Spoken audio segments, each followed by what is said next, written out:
नमस्कार.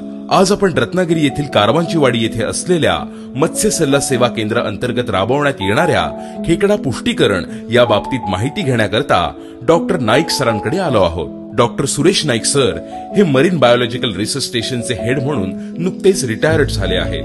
त्याआधी ते मत्स्य विद्यालय रत्नागिरी येथे डीन होते. आज आपण माहिती जाणून घेणार आहोत त्यांच्याकडे आपण बसवलेल्या व्हर्टिकल क्रॅब बॉक्सेसच्या सिस्टीमची. सरांकडे AR ॲक्वाच्या 30 व्हर्टिकल बॉक्सेसची सिस्टीम आहे. यामध्ये खेकडा पालन केलं जातं, म्हणजेच एका प्रकारे खेकड्याची शेतीच केली जाते. येथील खेकड्यांना या बॉक्सेसच्या आत ठेवलं जातं, जेथील पाणी हे कायम फिल्टर होत राहतं. त्यामुळे या बॉक्सेसमध्ये वाढलेला खेकडा हा त्याच्या वजनापेक्षा दुप्पट होतो. म्हणजेच 100 ग्रॅमचा खेकडा हा 200 ग्रॅमचा होतो आणि 200 ग्रॅम पर्यंतचा खेकडा हा 400 ग्रॅम पर्यंत वाढतो.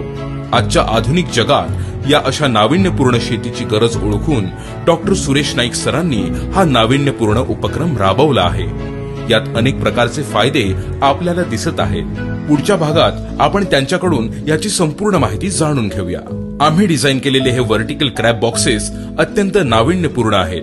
यामध्ये खेकडे पूर्णपणे सुरक्षित राहतात व त्यांना पोषक असं वातावरण मिळतं. सरांचं घर हे समुद्र किनाऱ्यापासून 15 किलोमीटर अंतरावर असून सुद्धा त्यांनी मत्स्य शेतीचा हा नाविन्यपूर्ण उपक्रम राबवला आहे.